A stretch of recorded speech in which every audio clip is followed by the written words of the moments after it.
வணக்கம் மக்களே. Nita form India சேனல்லேருந்து இன்றைய பதிவு பார்த்தீங்கன்னாங்க, குண்டு மல்லி இந்த பனிக்காலங்களில் பூ எவ்வளோ வரணும், பின்ன அதனுடைய விலை என்ன, மார்க்கெட்டு எப்படி நம்ம ரியாக்ட் பண்ணுது, நம்ம எப்படி மார்க்கெட்டோட ரியாக்ட் பண்ணணும், அப்புறம் ஜென்ரலாக குண்டு மல்லி எப்படி நம்ம வளர்க்கணும், குண்டு மல்லியில் ஒரு கொடி மாதிரி போச்சுன்னா அதை நம்ம வைக்கணுமா இல்லை நம்ம அதை கிள்ளி போட்டுடணுமா, இதை பற்றிய ஒரு தொகுப்பு தாங்க. டிஏபி உரம் ஏன் கூடுதலாக வைக்கக்கூடாது, அதுக்கு மாற்று எந்த உரம் வச்சா செடி அளவுக்கு அதிகமாக துளிர் எடுக்கும், பிறகு மேல் என்ன உரம் தெளிப்பு நம்ம பண்ணணும், இது எல்லாமே பார்த்திங்கன்னா நம்ம இந்த வீடியோவில் பார்க்கலாம். ப்ளீஸ் நம்ம வீடியோவை ஸ்கிப் பண்ணாமல் கொஞ்சம் டைம் எடுத்து முழுசாக பாருங்கள். அப்போ தான் நம்ம என்ன விஷயம் நம்ம உங்கள்கிட்ட சொல்ல வரோமோ அந்த விஷயம் உங்களுக்கு புரியும். ஏன்னா இது ஸ்டெப் பை ஸ்டெப் ப்ராசஸ்ஸு. அப்போ அந்த ஸ்டெப் பை ஸ்டெப் ப்ராசஸ் அப்படின்னா அது நம்ம என்ன அப்படின்றது நம்ம இந்த வீடியோவில் ரொம்ப பார்க்க போகிறோம். ஸ்டெப் பை ஸ்டெப் ப்ராசஸ் அப்படின்றது என்னான்னு கேட்டிங்கன்னா, நம்ம ஒரு செடியை வளர்த்து ஒரு 6 மாதம் காலத்துக்கு அப்புறமா பூ வர சமயத்தில் நம்ம பண்ணக்கூடிய விஷயங்கள் என்ன. ஃபஸ்ட்டு ஸ்டெப் பார்த்திங்கன்னா, நமக்கு துளிர் நல்லா எடுக்கணும். அதாவது தமிழில் சாதாரணமாக சொல்லும்போது துளுப்பு மருந்துன்னு சொல்லுவாங்க. அப்போ இந்த துளுப்பு மருந்து அடிக்கும்போது என்ன பண்ணணும் அப்படின்னு பார்த்திங்கன்னா, நம்ம DAP tie ammonium sulphate, tie ammonium phosphate, இந்த உரத்தை தவிர்க்கணும்னு சொல்கிறோம். கூடுதலாக போடக்கூடாது, கொஞ்சமாக போட்டுக்கலாமே தவிர அளவுக்கு அதிகமாக போடவும் கூடாது. அப்போ நம்ம என்ன ஏன் போடக்கூடாது அப்படின்னா, டிஏபியில் நைட்ரஜன் கண்டென்ட் கூட இருக்கும். அதே மாதிரி யூரியாவில் நைட்ரஜன் கண்டென்ட் அதிகமாக இருக்குது. நைட்ரஜன் கண்டென்ட் பார்த்திங்கன்னா செடியை தப்பன்னு கொடி மாதிரி கொண்டு போயிடும். அப்படி கொண்டு போனால் செடி நமக்கு பிரயோஜனம் கிடையாது. அந்த செடியில் நமக்கு பூ வரணும், கொடி மாதிரி போயிட்டு ஒன்றும் பிரயோஜனம் இல்லை.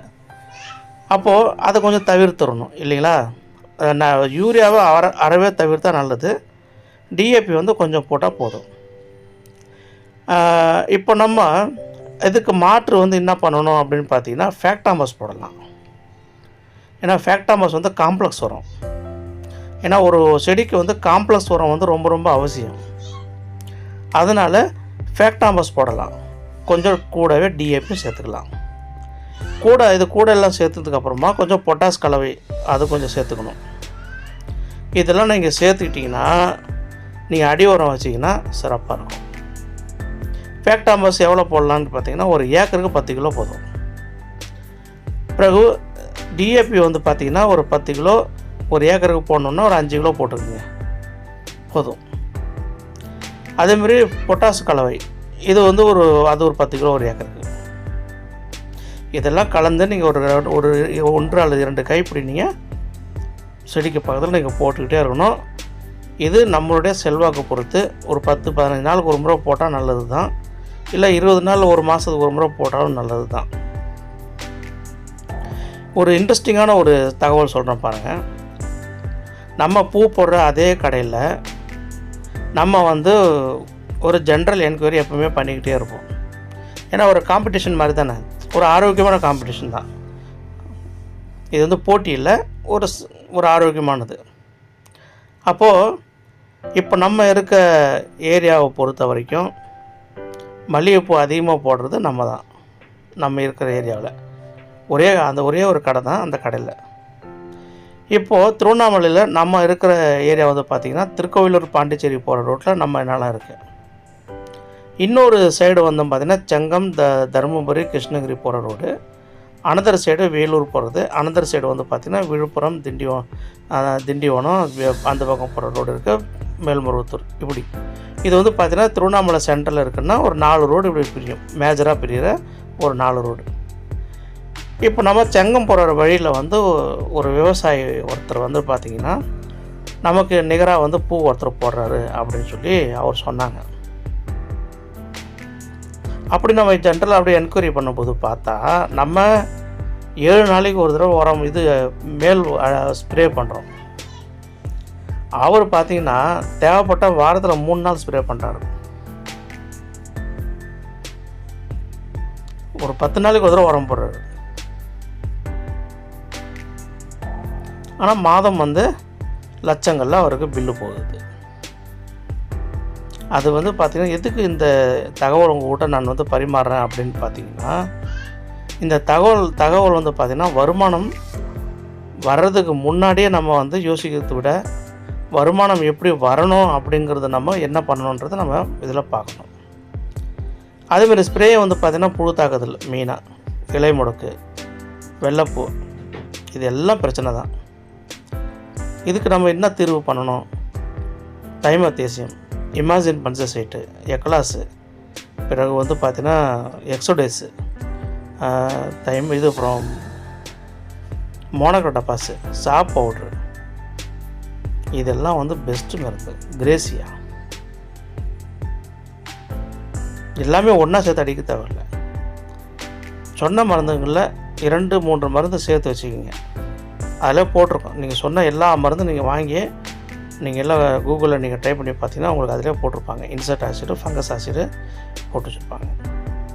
அப்போ நம்ம அந்த மருந்துகள்லாம் வாங்கி கடைக்காரர்கிட்ட கேட்டும்போது எந்தெந்த காம்பினேஷன் கேட்டால் அவங்க சொல்லிவிடுவாங்க. என்னை பொறுத்த வரைக்கும் கிரேசியா, தைமோத்தேசியம் பெஸ்ட்டு காம்பினேஷனு. ஆனால் கிரேசியா மட்டும் அப்சோட போதும். அதே மாதிரி பார்த்திங்கன்னா தைமோத்தேசியம் அந்த மருந்தும் ஆல்ஃபா மைத்திரன், ஆல்ஃபா கார்டு பெஸ்ட்டு காம்பினேஷனு. சாப் பவுட்ரு, மோனோக்ரோட்டோபாஸு 2 பெஸ்ட் காம்பினேஷன், நல்ல காம்பினேஷன். இந்த மாதிரி காம்பினேஷன் ஒரு 2 மருந்து போட்டு அடிங்க. பூ வரும் சமயத்தில் பார்த்திங்கன்னா போரான் நிறைய பிராண்ட் இருக்குது. ஜிஜிந்தா கம்பெனி நல்ல கம்பெனி, அது ஒன்றா வாங்கி வைப்பாங்க. அதேமாதிரி உரங்களில் பார்த்திங்கன்னா நீங்கள் மேக்ஸிமம் குரோமர் கம்பெனி பெஸ்ட்டு கம்பெனியாக இருக்குது. இல்லைனா மகாதன் கம்பெனி, இது கம்பெனியோட பேர். அதாவது ஒரு டிஏபி நீங்கள் போய் கேட்டிங்கன்னா 10 கம்பெனி இருக்கும். அதே மாதிரி நீங்கள் ஒரு சப்போஸ் கிரேசியா நீங்கள் கேட்டிங்க அப்படின்னா அதெல்லாம் பார்த்திங்கன்னா கோத்ரேஜ் கம்பெனியாக இருக்கும். ஒன்று கோத்ரேஜ் கம்பெனியாக இருக்கும், இல்லை டாட்டா கம்பெனியாக இருக்கும். அப்படி இல்லைனா ஜிஜிந்தா கம்பெனி, SYGENTHA, ஜிஜிந்தா அந்த கம்பெனி. இதுக்கு மாதிரி கம்பெனிகளில் வாங்கி நம்ம மருந்து அடிக்கும்போது தான் ரிசல்ட்டு பர்ஃபெக்டாக இருக்கும். நீங்கள் டபுள் DOUBLE டபுள் அந்த மருந்து வாங்கி அடிங்க. நிறையா பூ பூக்கிறதுக்கு நல்ல மருந்து. மேலே அடிக்கும்போது NPK 19 1 கிலோ வாங்கிக்கிங்க. ஒரு டேங்க் 50 கிராம் சேர்த்துக்குங்க. 16 லிட்டரு தண்ணி இருக்குதுன்னா அதில் ஒரு 50 கிராம் அதை கலந்து நல்லா கலந்து தண்ணியாக கலவை பண்ணி நீங்கள் போட்டுட்டு நீங்கள் செடிக்கு மேலே அடிங்க. இலையெல்லாம் பச்சை பசேர்னு இருக்கும், நிறையா துளிர் எடுக்கும், நிறையா பூ வரும். ஸோ நம்ம உதாரணத்துக்கு இப்போ சின்ன உதாரணத்துக்கு சொல்லிடுறேன். உதாரணத்துக்கு நீங்கள் ஆல்ஃபா கார்டு, தைமத்தேசியம், இது நீங்கள் 2 மருந்து நீங்கள் அடிக்கிறீங்க நோய் தாக்கத்துக்கு. கூடவே டபுள் அடிக்கலாம், ஜிப்ராலிக், போரான் இது சேர்த்துக்கலாம். அடுத்த தடவை 2வது வாரம் பண்ணும்போது கிரேசியா மருந்து கூட அடிக்கிறீங்கன்னு வச்சுக்கோங்க புழு தாக்குதல். இது எல்லாம் கிரேசியா கொஞ்சம் காஸ்ட்லியானது, ஆனால் எல்லாத்துக்கும் கேட்கும். நீங்கள் அது கூடவே பார்த்திங்கன்னா என்ன சேர்க்கலாம்? NPK 19 சேர்த்துக்கலாம், விப்புல் அதை சேர்த்துக்கலாம், இல்லைனா நைட்ரோபென்சில். 2வது வாரம் நீங்கள் விப்புல் இல்லைனா நைட்ரோபென்சில் இது சேர்த்துக்கலாம். 3வது வாரம் பார்த்திங்கன்னா ஆல்ஃபா கார்டு சொல்லியாச்சு, தைமோத்தேசியம் சொல்லியாச்சு. அதுக்கு அடுத்தது பார்த்திங்கன்னா நீங்கள் எக்ஸோடிஸ் சேர்க்கலாம். கூடவே மோனோக்ரோட்டோபாஸ், சாப் பவுட்ரு, இந்த 3 மருந்தும் ஒரு கலவையாக எடுத்துக்கிட்டு அது கூடவே பார்த்திங்கன்னா நீங்கள் என்ன சேர்க்கலான்னு கேட்டால், இப்போ 2வது வாரம் நீங்கள் விப்புல் சேர்க்கலை, நீங்கள் நைட்ரோபென்சில் சேர்த்துருக்கீங்கன்னா 3வது வாரம் விப்புல் சேர்த்துக்கோங்க. நல்ல மருந்து. அது கூட ஜிப்ராலிக், போரான் கூட சேர்த்துக்குங்க. NPK தேவைப்பட்டால் கொஞ்சம் போட்டுக்குங்க, நல்லது. அடி உரம் பார்த்திங்கன்னா ஏற்கனவே சொன்னேன், ஃபேக்டாமஸ் தி பெஸ்ட் உரங்க. ஒரு DAP கொஞ்சம் சேர்த்துக்குங்க. அதுக்கப்புறம் காம்ப்ளெக்ஸ் கலவை கொஞ்சம் சேர்த்துக்கணும் கூட. நம்ம எடுத்து செடிக்கு பக்கத்தில் நம்ம ஒரு 1/2 அடி தள்ளி நம்ம செடிக்கு பக்கத்தில் நம்ம ஊட்ட உரம் போட்டுக்கிட்டே இருக்கணும்.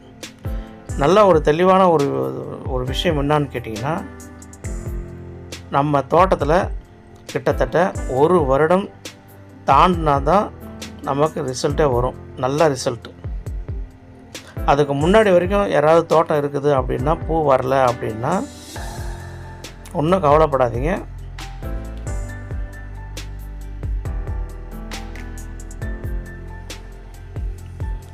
அது ஒரு வருஷம் தாண்டதுக்கப்புறமா தானாக பூ வரும். இதனோட சீசன் என்னன்னு பார்த்திங்கன்னா 10 மாதம்.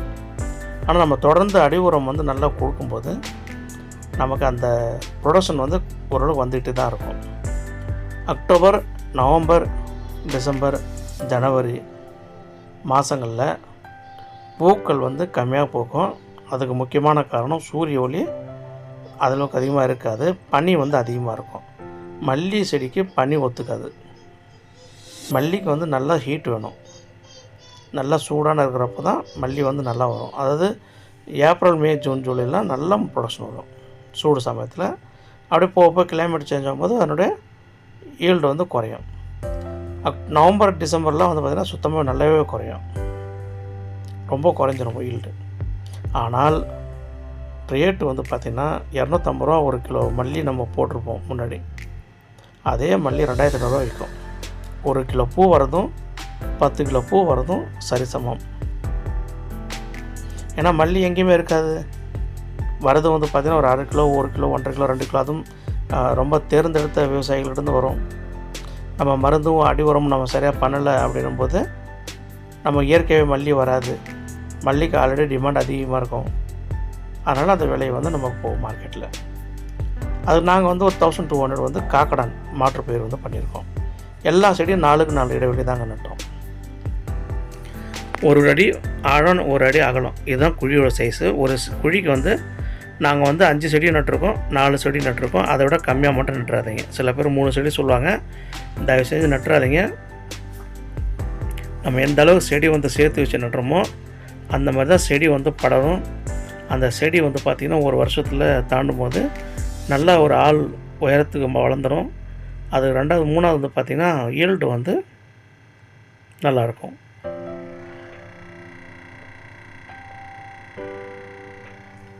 ஏன்னா நம்ம செடி நடவு பண்ணும்போது அளவுக்கு அதிகமாக ஒரு 5 செடி வச்சு நம்ம நடவு பண்ணும்போது சீக்கிரமாக செடி வந்து பெருசாகவும் அடர்த்தி ஆகிடும்.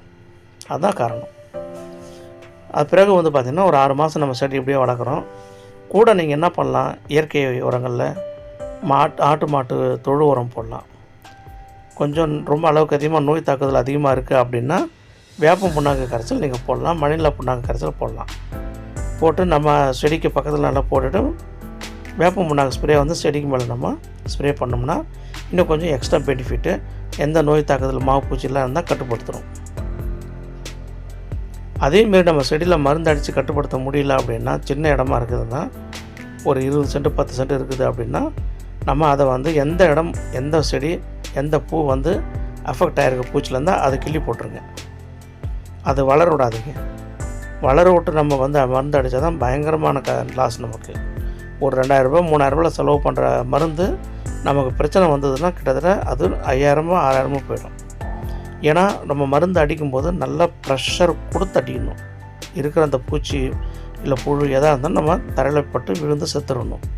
அந்த மாதிரி நல்லா ஒரு ஸ்ப்ரே வச்சு நம்ம ஸ்ப்ரே பண்ணணும் செடிகளில். பிறகு வந்து பார்த்திங்கன்னா நம்ம செடிகளில் வந்து ஒரு வருடம் தாண்டதுக்கப்புறமா அந்த செடியை வந்து நம்ம பார்க்கணும் எப்படி இருக்குது, ஹைட் எப்படி இருக்குதுன்னு. அது நம்ம என்ன பண்ணோம், அந்த செடியை வந்து முறையாக ஒரு வருடத்துக்கு ஒரு முறை நம்ம கவாத்து பண்ணோம். நம்ம சேனல்லையும் வீடியோ போட்டிருக்கேன், நீங்கள் அந்த சேனலை பாருங்கள். நம்ம இந்த மாதிரி கவாத்து பண்ணும்போது என்ன நடக்கும் அப்படின்னு வந்து பார்த்திங்கன்னா, செடி வந்து இந்த பூக்கள் வராத சமயத்தில் சில முதிர்ச்சி அடைந்த கிளைகள் அப்படி இருந்ததுன்னா அதெல்லாம் ஓரம் கட்டிட்டு புதுசாக நிறைய புது கிளைகள் வரும்போது அதில் பூ வந்து நமக்கு நிறையாவே கிடைக்கும், நிகர லாபமாக இருக்கும். இதுதான் கான்செப்ட்டு. இந்த மாதிரி நம்ம வந்து மல்லி செடிகள் வந்து முறையாக பராமரிப்பு பண்ணி அதை பயன்படுத்தி அதன் மூலமாக நம்ம வருவாயை ஈட்டி ஒரு தொழிலாளர்கள், விவசாய பெருமக்கள் வந்து நம்ம பொருளாதாரத்தை நம்ம மாற்றி நம்மளால் அமைக்க முடியும். அது உதாரணம் வந்து பார்த்திங்கன்னா டிமாண்டு. மல்லிகைப்பூ வந்து பார்த்திங்கன்னா எக்கச்சக்க டிமாண்ட் இருக்குது. இந்தமாதிரி டிமாண்ட் வந்து இன்னும் போட்டி இல்லை அளவுக்கு அதிகமாக விவசாயம் பண்ணும்போது கூட மல்லிகைப்பூ அப்படிங்கிறது வந்து இயற்கையாகவே 2 மாதத்துக்கு வராது. அந்த சமயத்தில் நம்ம நல்லா காசு பார்க்கலாம், நல்லா நமக்கு ப்ரொடக்ஷன் வந்ததுன்னா.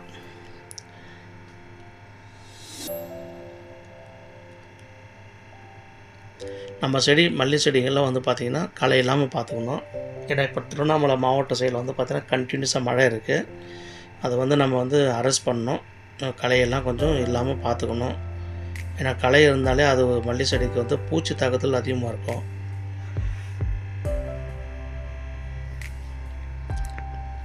அந்த மல்லி செடிகளோட துளுப்பு நல்லா இருக்கணுங்க. மருந்து நல்லா அடிக்கணும். அந்த துளுப்பு தான் அரும்பாக வரும். அந்த சின்ன அரும்பு தான் நல்லா ஸ்ட்ராங்காகி நல்ல ஒரு பெரிய அரும்பாக மாறி நம்ம சந்தைப்படுத்துறதுக்கு உண்டான அளவுக்கு நம்ம மல்லியை வந்து நம்ம கொண்டு வந்துடணுங்க. மல்லி வந்து பார்த்திங்கன்னா இதுக்கு நம்ம அந்த சந்தைப்படுத்துகிற இடத்துல வாங்கிறதுக்கு அவங்க ஃபேமிலியிலே இருக்காங்க போல இருக்குது. வாங்கிறதுக்கு ஒருத்தர், அதை தேர்ட் பார்ட்டிக்கிட்ட விற்கிறதுக்கு ஒருத்தர் இருக்காங்க.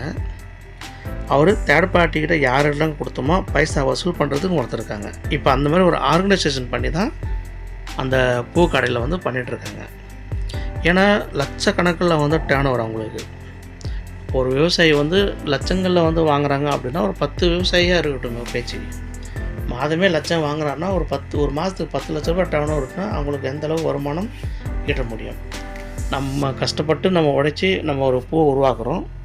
மார்க்கெட்டில் இருக்கிறவங்க என்ன பண்ணுறாங்க அப்படின்னா தேர்ட் பார்ட்டியாக இருக்கிறவங்க 300 ரூபா ஒரு கிலோ மல்லின்னா இவர் வந்து 350 ரூபா சொல்லிட்டு 400 ரூபா சொல்லிவிட்டு மொத்தமாக வாங்கி வேறு ஒரு இடத்துக்கு கை மாற்றி கொடுத்துட்றாங்க.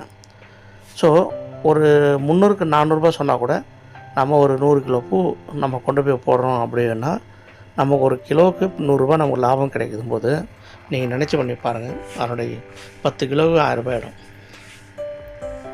ஸோ இவங்களுக்கு வந்து ஒரு பெரிய பிஸ்னஸ் அது. கிட்டத்தட்ட மாதமே அவங்களே ஒரு 3 லட்ச ரூபா சம்பாரிச்சு போயிடுவாங்க. ஸோ அதனால தான் நம்ம எப்பவுமே எந்த விவசாயம் நம்ம எந்த மல்லிகைப்பூ சரியும் இல்லை மற்ற எல்லா விவசாயிகள் பண்ணாலும் சரி, மார்க்கெட்டிங் இஸ் வெரி இம்பார்ட்டண்ட். நம்ம இங்கே ஒரு 10,000 ரூபா நமக்கு வந்து வருமானம் இருக்குது. இதே நம்ம கொஞ்சம் ரிஸ்க் எடுத்து வேறு எங்கேயாவது நம்ம போட்டோம்னா இன்னொரு 10 ரூபா 10,000 நமக்கு வந்து விலை கூட கிடைக்கும் அப்படிங்கிற ஒரு சூழல் நமக்கு அமையுது அப்படின்னா நிச்சயமாக அதை பற்றின ஒரு புரிதல் வேணும். அதுக்கு உண்டான ஒரு பையர் வேணும்.